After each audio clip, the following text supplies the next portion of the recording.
Hey, my creative friends. My name is Shannon from shannonsstudio.com, and we are here talking about creative lifestyle.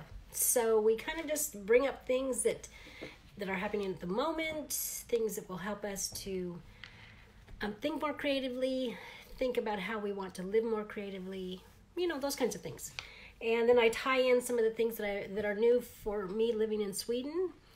And I also will tie in what we do for our Free For All Friday. It's a day where we kind of do a collaborative something.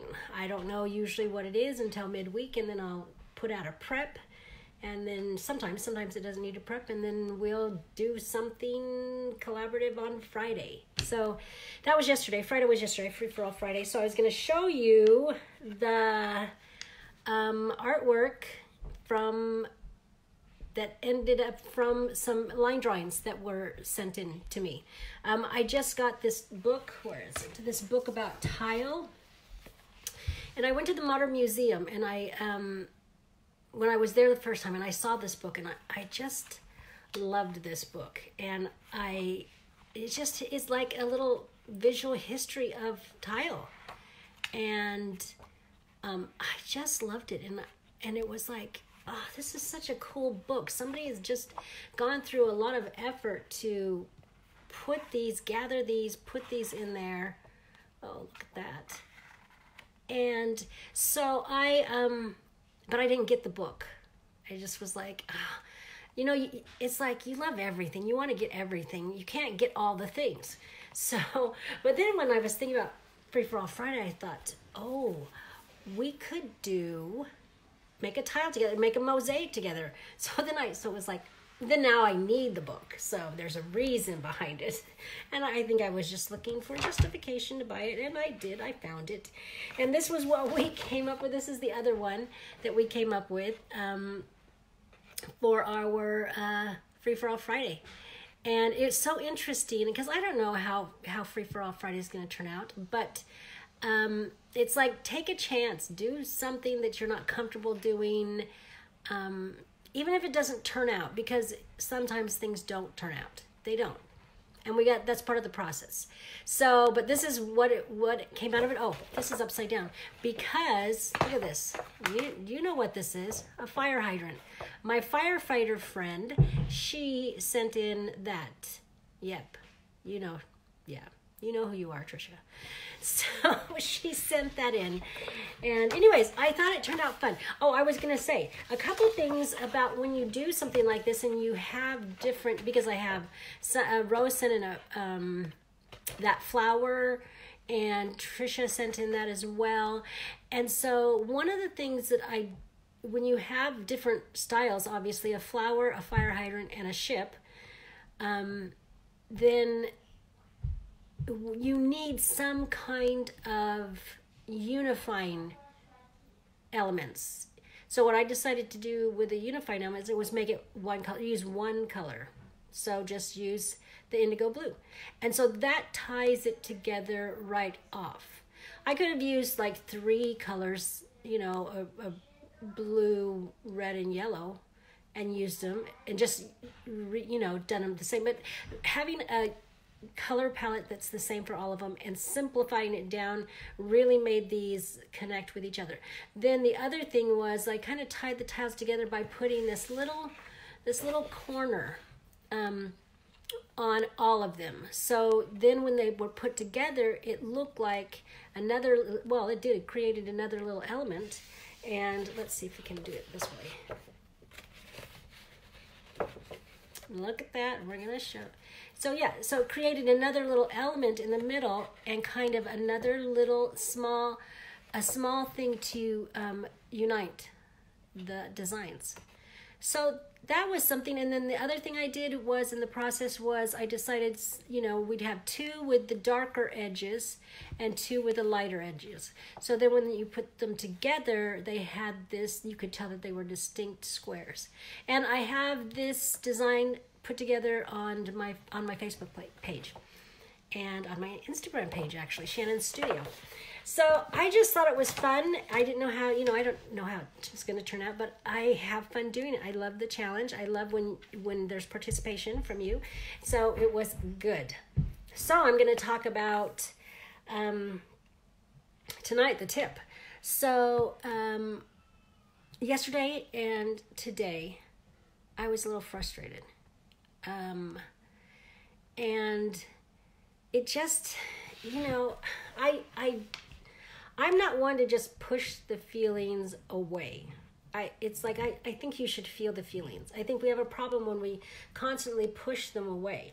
But I think the problem lies in that we think we need to feel them longer than what I think we do. And sometimes we get into the wallowing in them. But so I was frustrated yesterday, a little bit today, and I'm just like, oh, I'm so frustrated. First, I said I felt like a failure, and I go, no, that's not it. It's not. And sometimes we have to learn how to use our vocabulary in order to really get to what we mean. Because I was talking out loud to my husband. And I said, no, I don't really feel like a failure. I feel good about my skills. I feel good about some of the things I've done and that I'm doing. So that's not it. What is it? And I was like, oh, I feel frustrated. I'm just so frustrated. And, for me, it's like the ideas aren't coming. Well, the ideas are coming fast enough. It's like things just aren't happening fast enough. There's things I want to do and places, goals I have, and places, places you want to be, sort of thing. And so I'm having a frustrating time because I have a path, and then there's always this little detour, and it's not a detour I planned, and sometimes I don't want to take them, though I think it's the right thing to do at the time. So it's still a choice I'm making, but sometimes I frustrate myself, and I have to realize that that things sometimes work out that way. And Elizabeth Gilbert, in her Elizabeth Gilbert, her Big Magic book, talks about this and does quite a big section on it, which she says it great. So I'm going to read a little bit of that. But so sometimes if your ideas, your skill, or your opportunity isn't happening fast enough for you, or is being thwarted, or you're actually trying and it just is so slow in coming, you can have those feelings of frustration. So what she says in her book is, I would have loved, she's talking about this guy who's a writer, and he wants these things to happen in his writing career and to become this job, and he's frustrated, and he's telling her about it. And so she's thinking, and then writes this: I would have loved to have all the same stuff he wanted: success, reward, affirmation. I was no stranger to disappointment and frustration. Okay, so she's in her 20s right about now in what she's talking, and she's unpublished. So she goes on, but I remember thinking that learning how to endure your disappointment and frustration is part of the job of a creative person.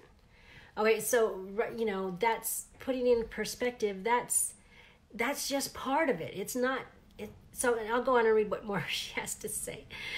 If you want to be an artist of any sort, then handling your frustration is a fundamental aspect of the work. Perhaps the single most fundamental aspect of the work. So she's saying you have to figure it out. It is part of the process. There's no getting around it. So she continues on. Frustration is not an interruption of your process. Frustration is the process. And I love that. It was like, speak to me, Elizabeth, today. Like, speak to me and just like lay it all out there on the table. So then she goes on.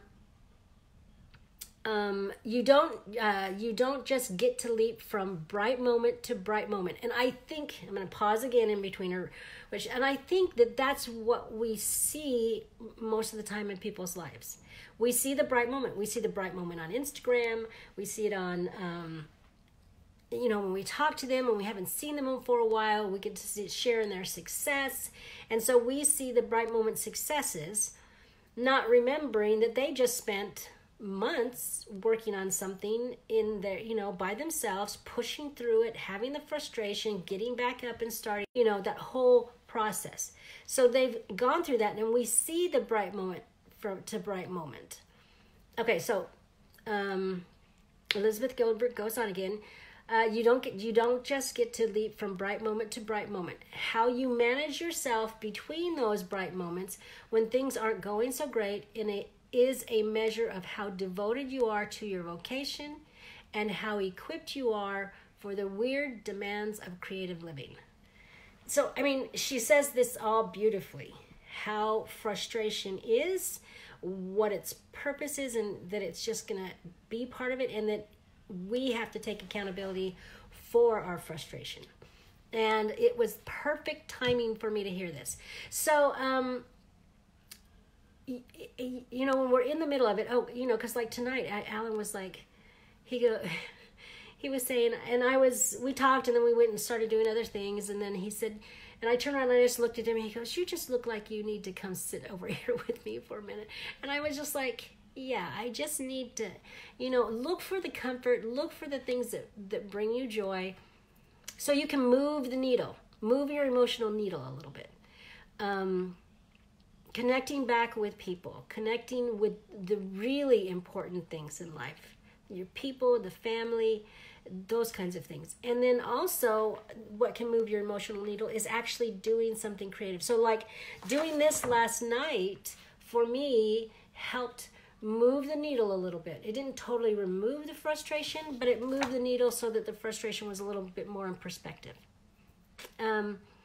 So I think, like I said, I think you should feel the feelings. I think that gives us a richness in life. I don't say ignore it. There was no danger to me to feel these feelings. And so, but you don't have to you don't have to let the feelings rule us. We can say, okay, I let you feel, I let you hang around a little bit frustration, and now it's time. Bye. So, let's see, anything else on my notes? Oh yeah, it's another thing in her book was that, I think she said Mark Mason mentioned something about, do you love the work enough to put up with the frustrating parts, to put up with the nasty, ugly work, part of things? That's when you have passion enough.